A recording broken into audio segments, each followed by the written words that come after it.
Okay, first I want to thank Sandra and my brother Joel very much for reviewing my previous video. Um, I think I prefer the video chat to the type chat for two main reasons. One, my spelling is terrible, and two, my typing is even worse. So that when I make typos, I don't know whether they're spelling errors or not. So it's easier to talk.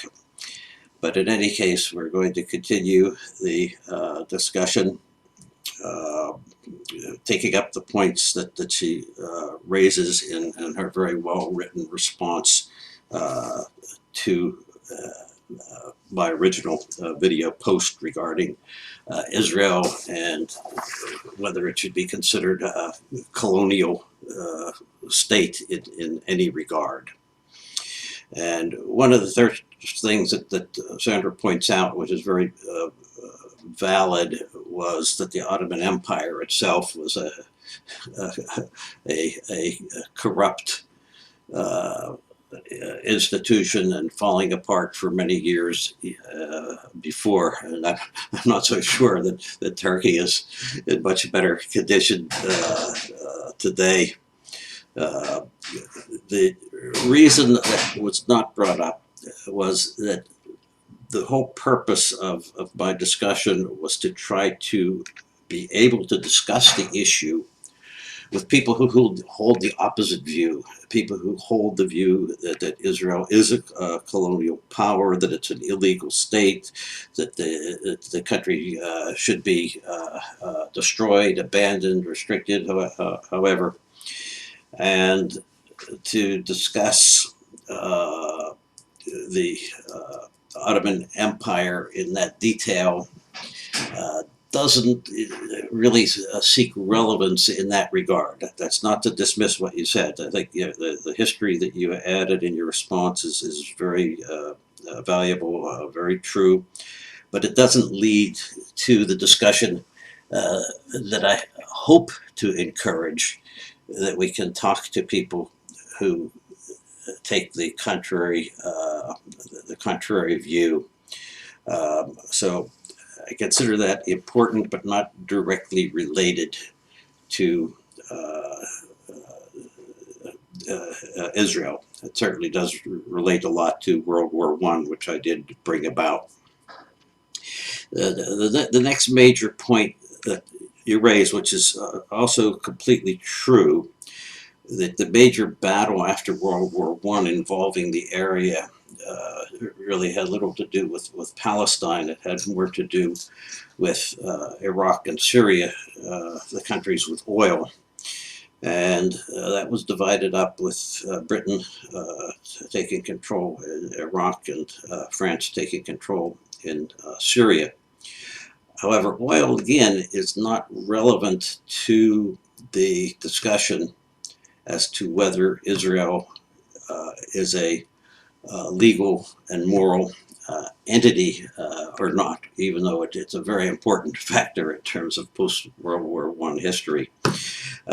Israel itself has no oil, especially at that time. The offshore oil was only discovered recently. Uh, so the oil factor is important in terms of all of Middle East politics.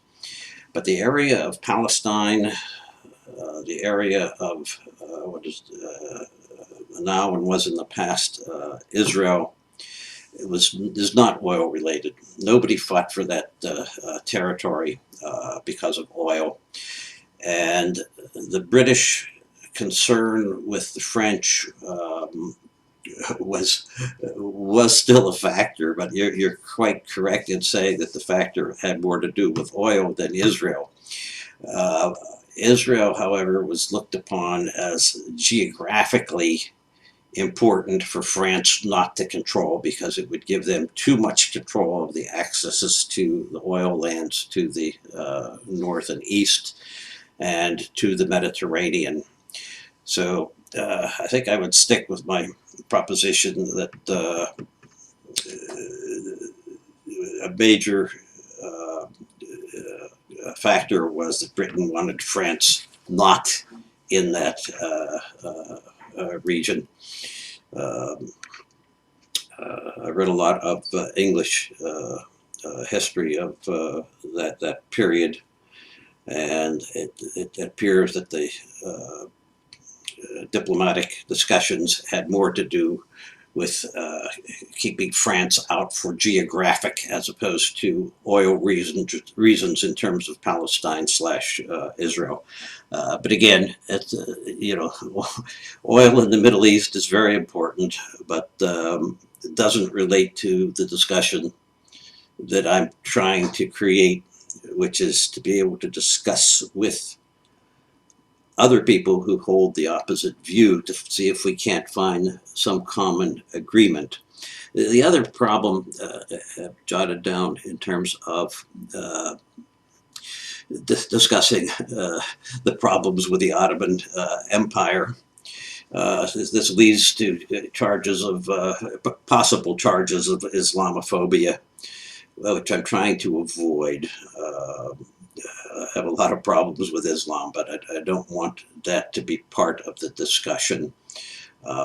Whether there should or should not be an Israel is independent, to a degree, anyhow, of what we think of Islam.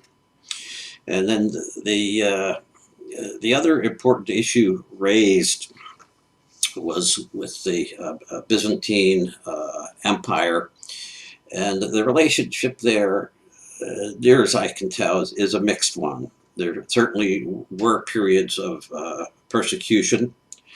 Part of that, though, occurred because the Jews sided with the Persians who invaded the area, and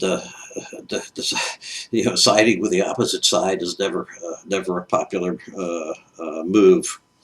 And there were centuries of persecution, but Jews have been persecuted in every country that they have been in the world, with the exception of Israel. However, I would take exception to what happened during the Islamic invasion of the area.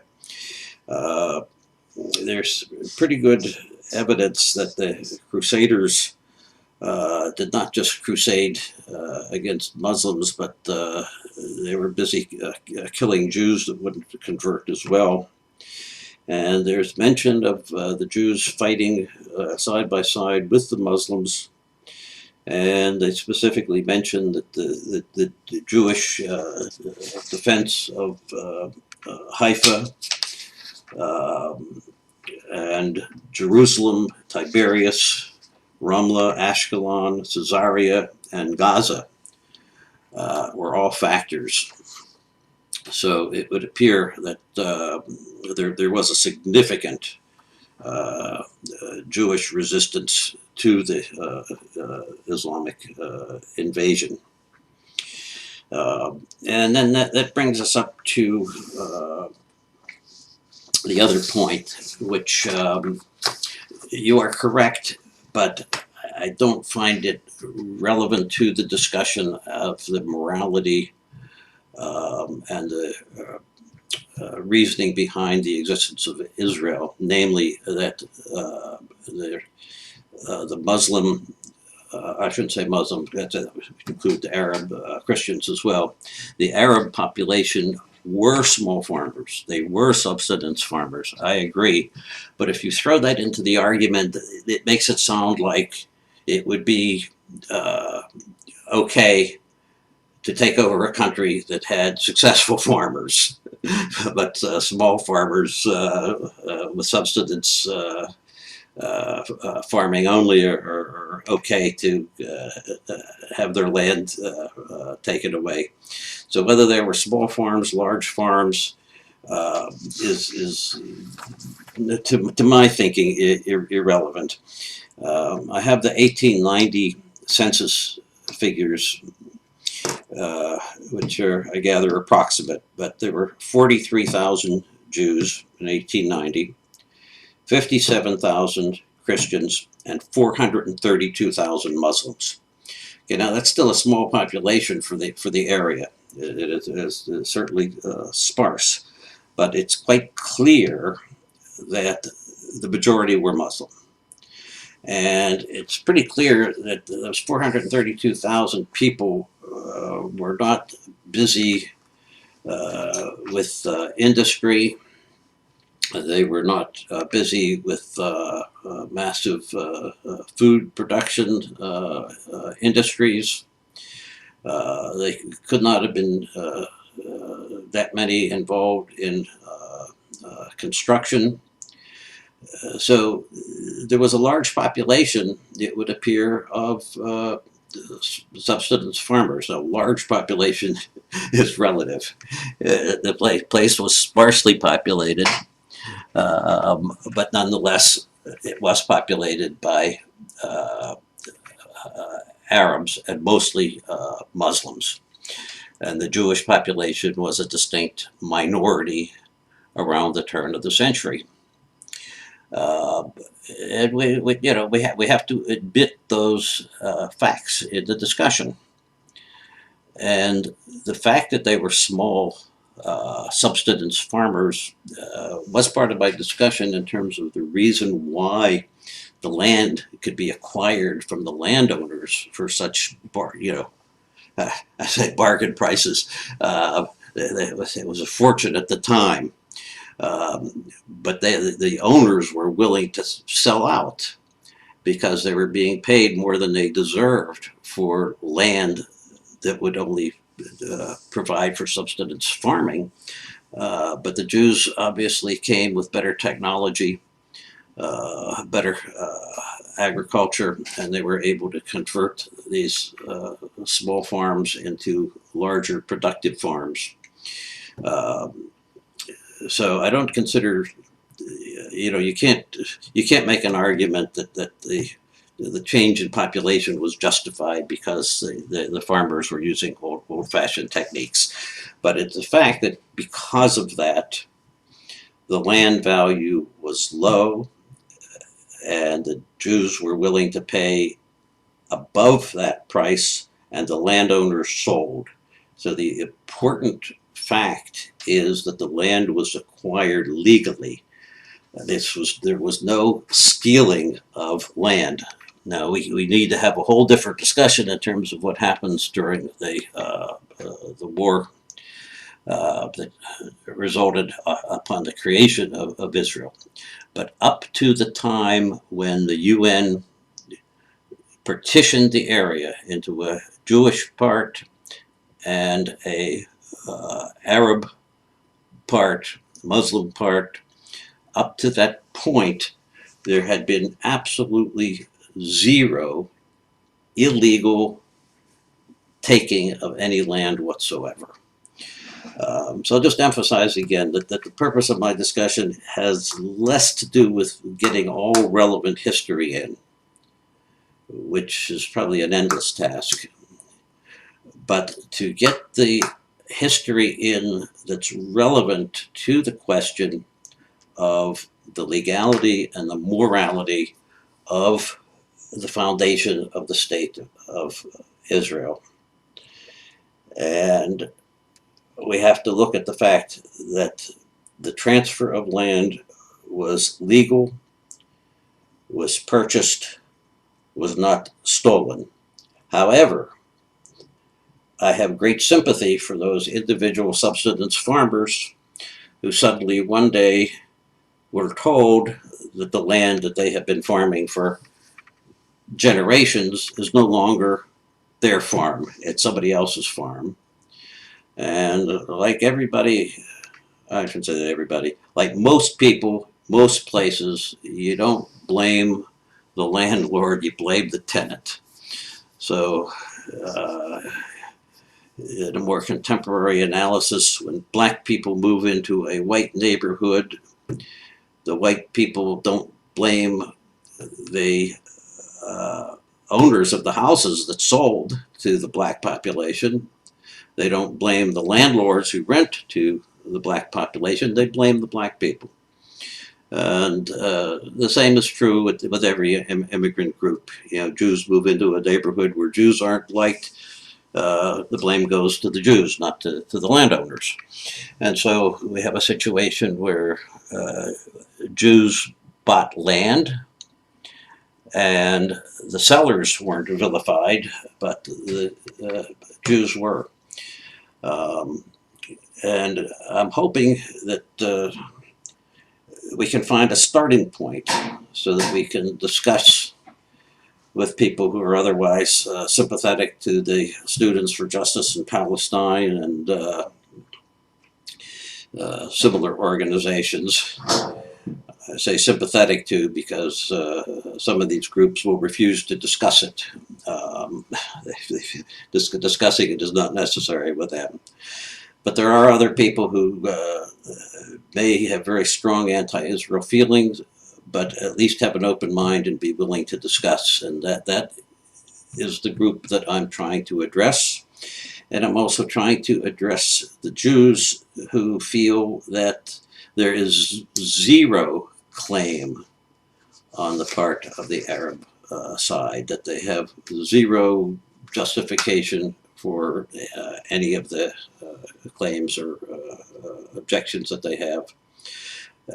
And I want them to at least understand them, at least understand the other side of the issue, that the displaced Muslim population prior to the formation of Israel was a cause of tremendous resentment. Now, some of this resentment is related to the fact that Muslim society in general is not very receptive to outsiders. They persecute their own Christian neighbors, for example. But that's not the point that I want to emphasize for the purpose of this discussion. I don't want this to be a discussion that gets labeled as Islamophobic. I'm trying to keep the discussion one where both sides can have some sympathy, some understanding of the other side. So I hope that is clear. I want to thank Joel and Sandra for their review. And if we can, we can carry if we can, actually, I hope we can carry the discussion further. I hope we can get some people who take a strong Palestinian point of view and